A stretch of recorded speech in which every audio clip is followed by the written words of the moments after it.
Gobble, gobble, friends. Hope you had a great turkey day. Good afternoon and welcome to the podcast. I'm Nick Drago. Today on the show, we're going to talk all about the Jake Paul-Nate Robinson fight and who his next opponent may be. The Broncos had an interesting week, to say the least. And of course, we got to talk about Anthony Davis and why he has not inked that new contract yet. Stick with us, friends, because sports starts now!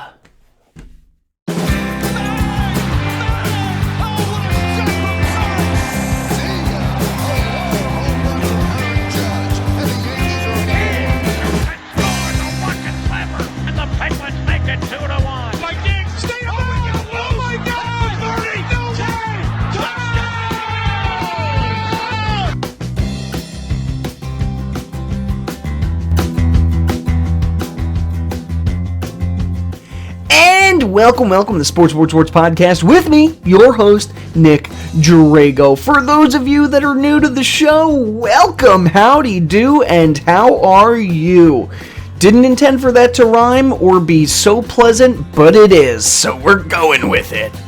Friends, I had a great Thanksgiving. It was very nice, very wholesome, quiet, no COVID. I am COVID-free so far. Fingers crossed. And I'm hoping I just get injected and maybe I'll grow 3, 4, 5 heads or something like that. But we'll all have all heads, tails, and whatever those weird things that want to grow on us will be once we take this mRNA vaccine. Don't you love it? I love it. Oh, man. All right, are we ready to talk about the sports? Good. If you like what you hear today, find me on Soundcloud, Twitter, YouTube, and the Facebook. Just type in sports with Nick Drago. That's me.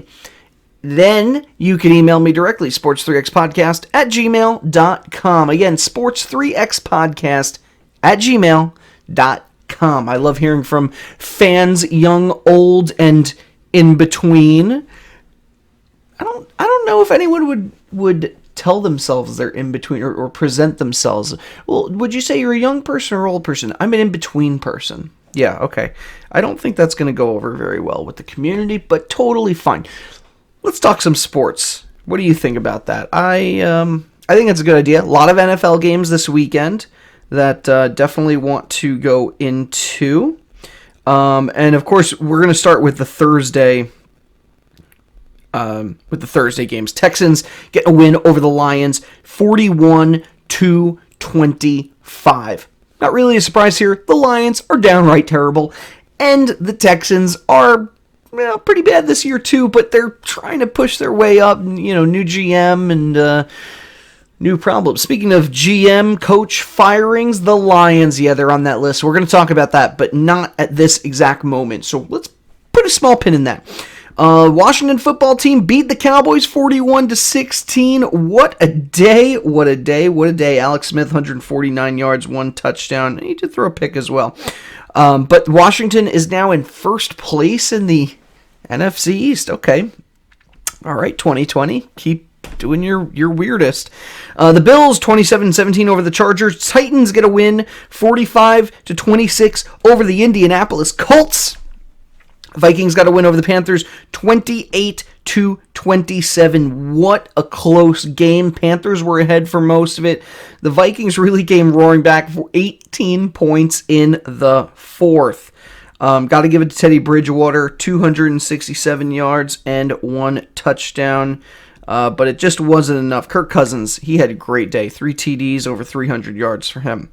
The Browns beat the Jaguars 27-25. Giants got a win over the Bengals 19-17. Daniel Jones did go down with an injury. They think it could be pretty serious involving his hamstring.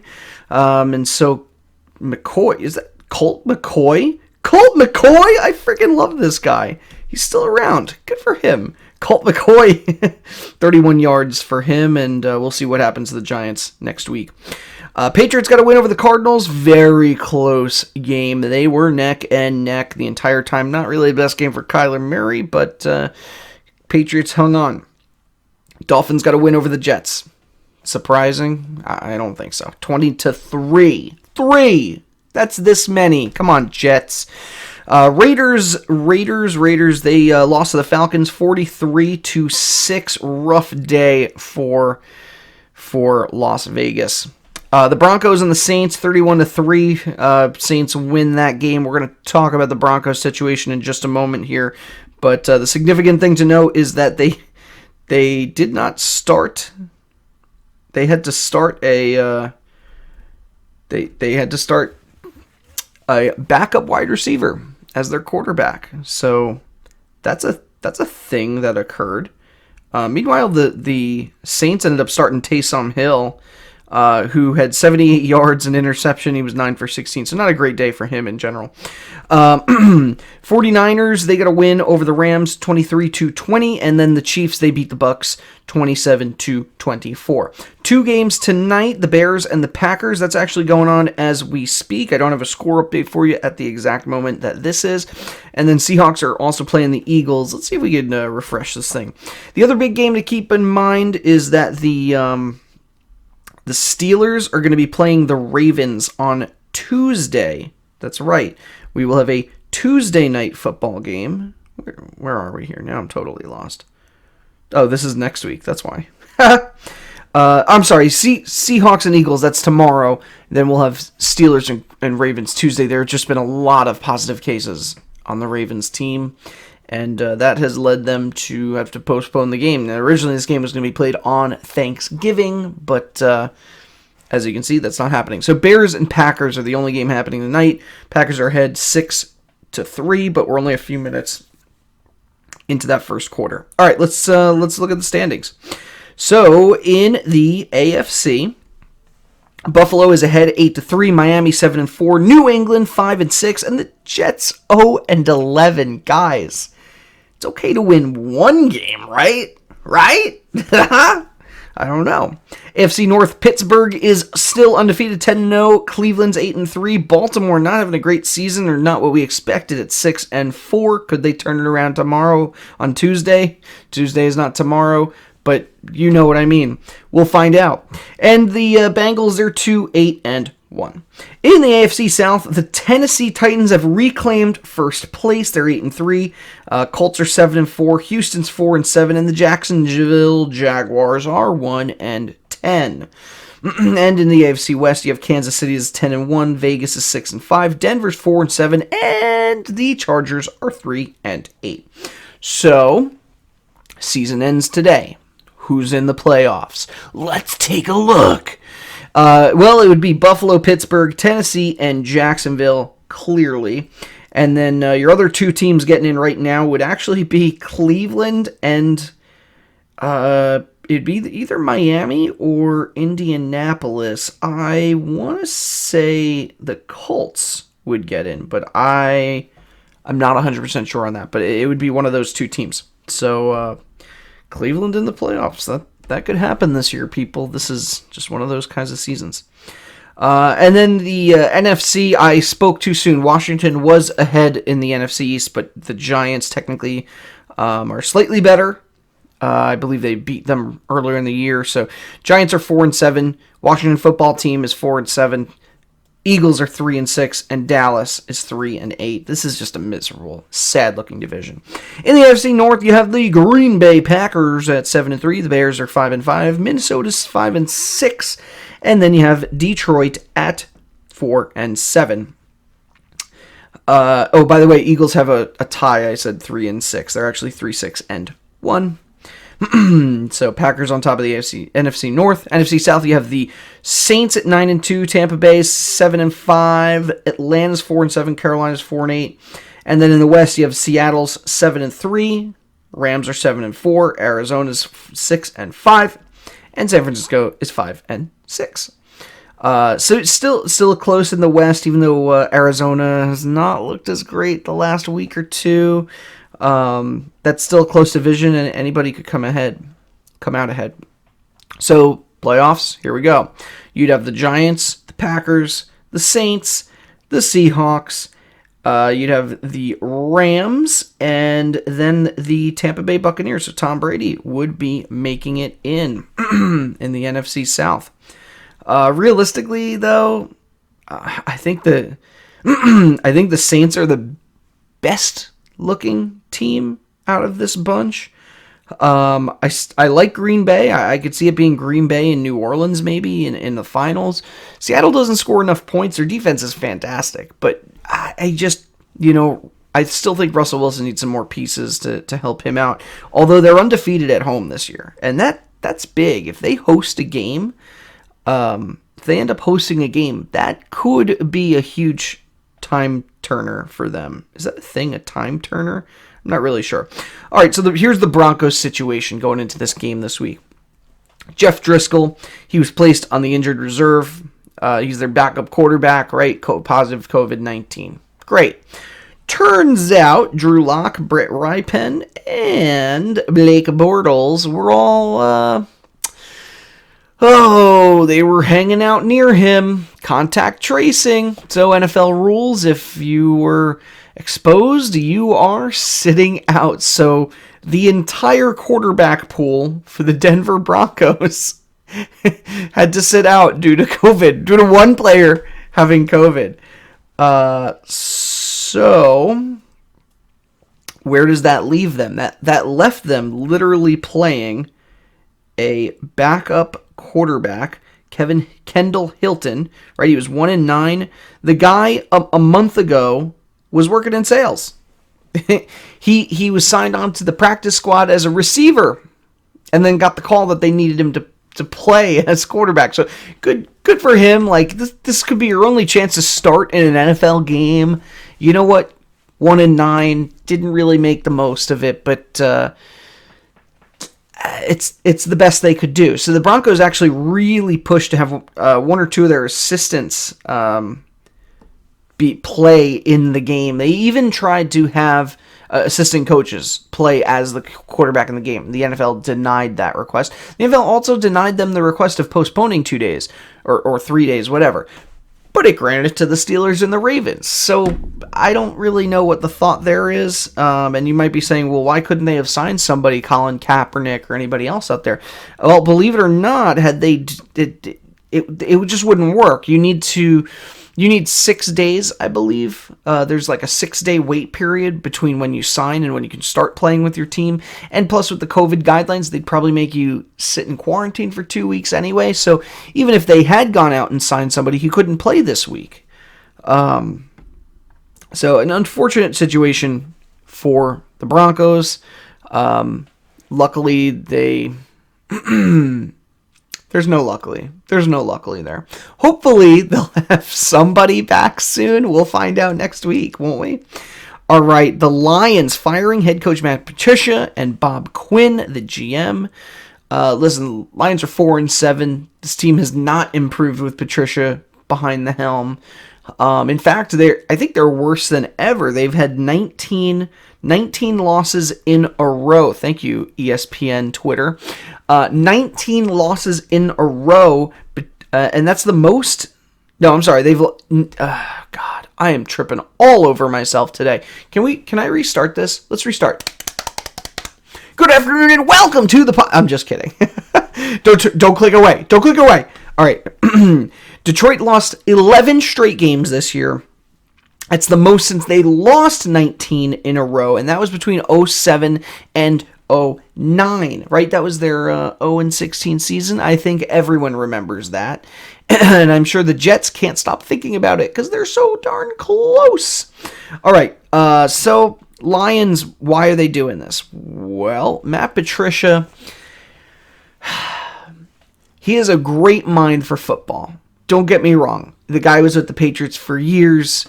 He started from the bottom, worked his way up to being their defensive coordinator, and they had a pretty stellar defense with him there. What happens? So, it's a tough game, but it's hard to instill something in a new team, right? He wanted to create the Patriot way with the Lions. And first off, the Lions don't have any talent. Let's be real here. There's not much special about this team. I like Matt Stafford. That's about it. So, you also have the fact that these guys have never played in that Patriot style. You know, Matt Patricia runs them hard. He works them hard, tries to get them conditioned. and the players were not having fun. In fact, an article had come out just a few weeks ago saying that many players who were free agents last year had no intention of re-signing, didn't re-sign, wanted nothing to do with the Lions. And in fact, I think they said on the last day of the season, even though they lost, they were celebrating like they had just won the Super Bowl. They were so miserable last year. They're so miserable under Matt Patricia. So where does he go from here? If you're the New England Patriots, you snatch him back up, right? Make him a defensive coordinator. Make him something. Put him in there because one day Bill Belichick's going to be gone. And you're going to want somebody similar to fill the void. I think he's a great replacement for Belichick. Yeah, he's got his feet wet now as a head coach. And that's how it goes sometimes. Most new head coaches don't succeed in the NFL. It's his first time. He's got to catch on. He's got to learn, right? So I think that if you're the Patriots, that's what you want. You want to snatch that guy right up. If you try to install the Patriot way on other teams, it's not going to go well for you. So why not install on a team where it already works? Makes the most sense to me. But we'll see what happens for good old Matt Patricia going down the road. Baltimore Ravens, by the way, new receiver, Dez Bryant. You may remember the 3-time Pro Bowler. Is working his way back into the NFL, and he is officially on the 53-man roster. How much playing time is he going to get against the Steelers on Tuesday? Who knows? Could be minimal. Could be none. But for Dez Bryant to get back on a roster, I know he's been really pushing for this, and so hey, just got to say congratulations. Daniel Jones, we talked about your hamstring injury already. Does this mean we could be done with football? No, we got to talk about the Jaguars. Jaguars fired Dave Caldwell, Balky. We're gonna say that's how you say that name. Yeah, he's the new interim GM. Anyway, Dave Caldwell, he's been with the team since 2013. They had one winning record, and you remember they were one game away from the Super Bowl that year. Do I think that Caldwell is a great GM? There was a point where he was pushing the Jaguars in the right direction. And then somewhere along the way that, like when you let go of a balloon, it goes... That's basically what he did to this team. The Jaguars are rudderless once again. They're in line for another 1-15 season. I think I'd say this is a good time to fire the guy. It just hasn't panned out the way he wanted it to. All right, let's move on to the NBA. Gordon Hayward is about to be signed and traded to the Hornets. We already knew that. The Hornets, though, I gotta say they're building something right now. They're building something. Is it a contender? Maybe not, but it's something. We'll take it, right? Right? I know, I feel bad I haven't been here to talk about all the latest NBA craziness. Now I'm not going to sit here and spout off all the things that have happened the last few weeks because, well, let's be honest, you already know about it. Although the Knicks will look really good this year. No, I can't lie to myself. The Knicks are still going to be terrible. But I like what they're doing. Knicks fans out there, if they keep along this path, we will see a contender. I like it. We got to keep rolling with it. I don't want to see Russell Westbrook. I don't want it. Nope. We got young assets. Never thought we were going to get Obi Toppin in the draft. That's where my head is at right now. I never thought in a million years Obi Toppin would be available. He is. He was. They snatched him. Now we have someone with star power. RJ Barrett's going to make some big strides this year, and I like what I'm seeing. Sorry, I'm talking about an abysmal basketball team where there are so many good ones to talk about. Let's talk about the Lakers. Why has Anthony Davis not signed a contract yet, Nick? I'm going to tell you right now. Here's why. Giannis, the Greek freak, Antetokounmpo, I love saying that name, and I'm probably not even saying it right. Anyway, actually, I've heard some people refer to him as Giannis, and I've heard Giannis and Giannis. So we're just going to call him the Greek freak. Listen, on the table right now is a 5-year max deal with the Bucks. The Bucks have really botched it this season. Now, granted, they've been working on trying to make some moves, get the team better. They did bring in Drew Holiday. They were supposed to bring in, we're not even going to talk about it. Totally botched the trade with the Kings, right? So, not a great look for the Milwaukee Bucks. Where does that put Giannis? If he signs this 5-year max deal, guarantees that it's 5 years, and it's probably going to be more of the same, that they're just not going to remain competitive. If he doesn't, he can leave next year. Max deal somewhere else. Go to a contender. Or join a contender. Nick, you couldn't mean yes. Anthony Davis is biding his time. If Giannis signs a 5-year max deal, then there's no reason for Anthony Davis to be on the market next year. If Giannis doesn't and is going to be on the market next season, if Giannis is going to be on the market next season, then Davis is going to want to be on the market next season. LeBron will be on the market next season. Guess what? Lakers could potentially sign all 3 of them and continue to have this great emerging powerhouse team in the West. Maybe Davis and Giannis team up somewhere else. Maybe they don't team up at all, but there's so much star power on the market, there's going to be a huge bidding war out there. It could go so many different ways. So, if you're Giannis, this is the linchpin here. This is it. You decide. Are you staying in Milwaukee or do you want out? Where are you going to go? I don't know what he's going to do. I really don't. I hope, if it were me, I'd look at the Bucks and say, where is this team going? You know?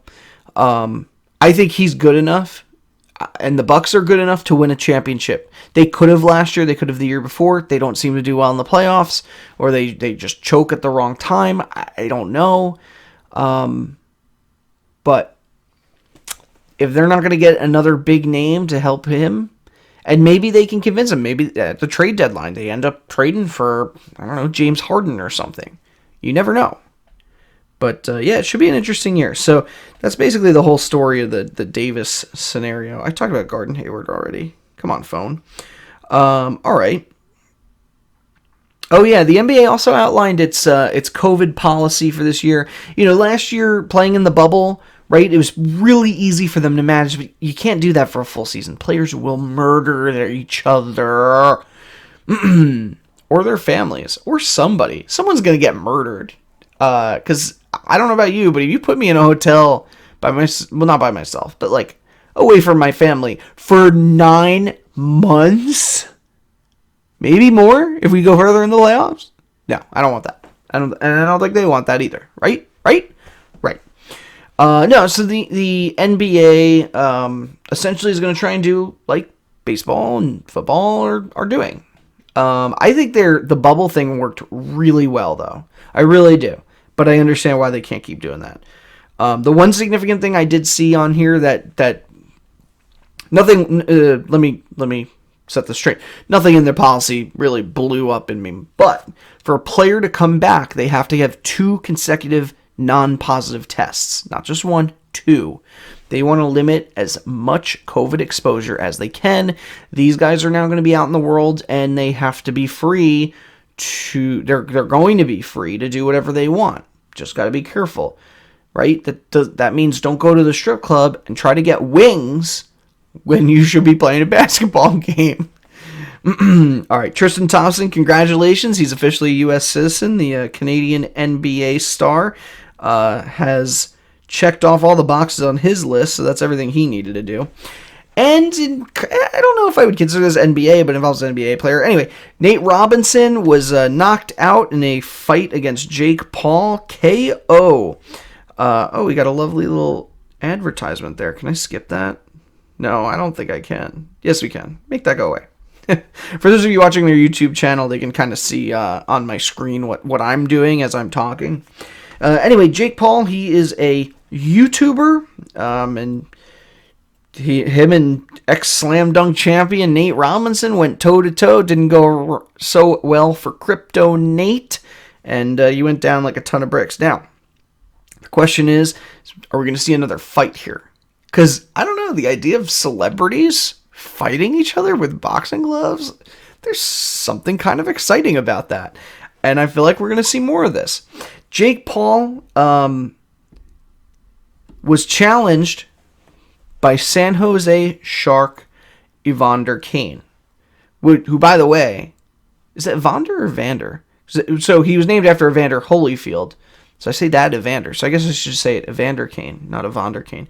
Anyway, Evander Kane initially jokingly challenged him. And then the next day said, you know what? I think I could beat you. Like, yeah, okay, let's do this. August 30th, 2021 in Las Vegas. And let's do it. And then put the ball in his court. So hockey player versus YouTube star turned boxer. Don't get me wrong. Evander Kane is familiar with fighting, right? The guy has, I think he has 21 regular season fights on his record over 11 seasons. And he led the NHL in penalty minutes in the last 2 seasons. The guy can take a hit. He can take a punch. So that could be exciting, although he's not the only NHL star to challenge Jake Allen. Robin Lehner got in the action, and maybe he'll get into the ring with him. Although Lehner probably should stick to being a better goalie than anything else. But Jake Paul has his eyes set on somebody else. Conor McGregor. What do you think? Can a YouTube star upset and beat a former 2-weight UFC champion? Probably not. I'm not sure if you've ever seen Conor McGregor fight, but in most of those fights, now granted, he's not the same guy he was 3, 4, 5 years ago, but in most of his fights up until that point, he was knocking guys out within like 30 seconds, and that was normal for a McGregor fight. I think this would go the same. However, McGregor's always pushing for more money. He doesn't care who he fights. He'll fight a boxer. He'll fight a YouTuber. If it's going to sell, you can put it in the MGM, and you can make a buttload of cash. You know McGregor's going to be in. The guy wants to fight. You know that. So I don't know. We'll see what happens. Speaking of money, Philadelphia Phillies have lost $145 million due to the 2020 season, not having fans in the stands. That's huge. It's a lot of money. Now, I'd imagine that a lot of teams have lost millions and millions of dollars. Being here in Philadelphia, hearing that, sucks. Listen, this team spent $330 million on Bryce Harper. They have Real Muto. They have Didi Gregorius, both on the market this year. They're going to need to find a way to sign anything. And they're also in the middle of a GM search. So that doesn't help any of this. The Phillies are a mess. It's a shame because they actually have a decent team. They're just a mess of a decent team. So $145 million. Tommy Pham was at, this was a month ago. He was at, what was the name of the strip club? I don't know. He was at a strip club. On his way out the door, there's 2 people arguing. They're next to his car. He says something, and he gets stabbed. All he was doing was asking them to move. I don't know how nice he was saying it, but asked these 2 to move, and he gets stabbed. So he's actually filing a lawsuit against Pacers Showgirls International, which is the name of the strip club. Pacers Showgirls International doesn't exactly scream strip club to me. That's a very like business sounding name. Like, are they all wearing pantsuits? I don't know. Anyway, here's the official details from the San Diego Union Tribune. According to the lawsuit filed Tuesday in San Diego Superior Court, the fight outside Pacers left Pham trapped inside the club. Okay. The suit alleges the club's private security escalated the risk to Pham by participating in the fight and antagonizing the fight participants. The suit also alleges club employees did not contact law enforcement or take any reasonable measures to mitigate the dangers due to unspecified incidents of violence by third parties that had occurred at the club in the past. The lawsuit alleges Pacers should have been aware of the possibility of a similar incident and taken measures to prevent it. Well, that was interesting. But he did get stabbed. Yeah, he was stabbed in the lower back. So they must have just pulled him into the into the club and made him stay there while the bouncers got involved in the fight. I don't know. Either way, he's suing the club. Maybe sue the guy who stabbed you, dude. Johnny Boychuk of the Islanders is actually ending his playing career. He had suffered from a severe eye injury. He had 90 stitches after a skate came a little too close to his eyelid. Right, 36 years old. He did this was back in March, I believe. Yeah, March 3rd. He did return on August 1st to play in 3 games, including 2 against Lightning in the Eastern Conference Finals. But he wasn't feeling quite right. And so this is a hurt for the Islanders. I mean, he's an assistant captain. He was an alternate captain. He was a big player for them. So it hurts to lose somebody like that. NHL fans are very upset at Tim Hortons for their NHL card promotion. So Tim Hortons, for my American friends, is a coffee chain that exists in Canada. Do they also sell trading cards? I guess so. All right, well, sure, that makes sense. It's a fast food. It's like a Dunkin' Donuts. So anyway, at their facilities, they were selling packs of cards, hockey cards, that featured players. They featured players' signatures on some of these cards, and they featured certain cards that had like a trio, so like the top 3 players on a team, right? So a young man and his 10-year-old son, they went to the store, picked up a whole bunch of these, started opening up, and they realized quickly, it'd be really hard to collect all of them. And so I think they had gotten 12 packs. Yep. So he had done the math and found that in order to collect all of them, you'd have to buy about 12 packs or so. Maybe 24. But as they were collecting, they found that they weren't really collecting a lot of things, which led them to investigate further, do the math, follow the trail, and maybe Tim Hortons is hoarding some of these cards.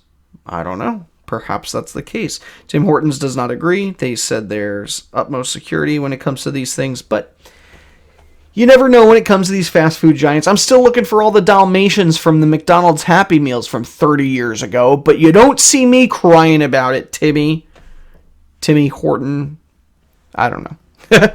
All right, LSU's Terrence Marshall Jr. opts out of the 2020 season. LSU is not having a great year, and who knows if there's even going to be a college football playoffs for them to lose in. Marshall is obsessed with the NFL. Doesn't care about LSU. He just wants to play in the NFL. This season, he has had 48 catches, 731 yards, and 10 touchdowns. He had 13 touchdowns last year. So why play the rest of the season? You have no chance to win, a championship or anything like that. Go home, train, practice, declare for the draft, and then get drafted by a terrible team like the Jaguars. I'm sure Trevor Lawrence is thinking the same thing. Listen, Trevor, if you're thinking about not declaring for the draft this year, I'm going to be perfectly honest with you. If it's not the 0-16 Jets, it's going to be an equally bad team next year. Just do it, and maybe, just maybe, the Jets can do something right. Who knows?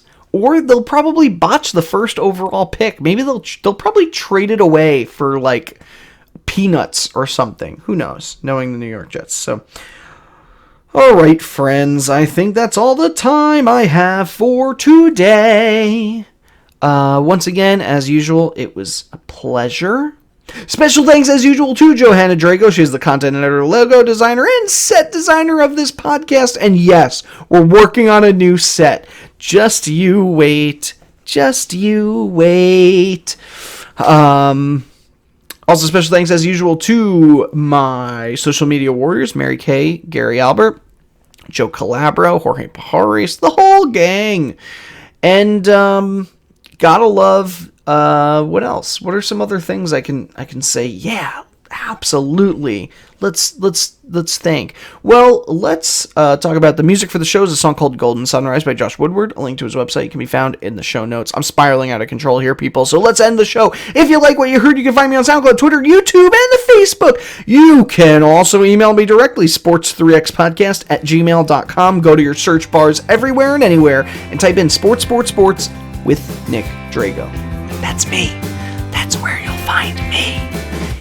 And once you do all those things, like, subscribe, comment, tweet at me, and all the funky doodads, because I love social media. I love it. It's amazing, especially you, YouTube. Thank you, YouTube overlords. Please promote my videos. Okay, with that, I'm going to go to apply myself to some hardcore editing so I can get this up so you can all listen to it. And then I'm going to go to sleep. Happy Thanksgiving. Gobble, gobble.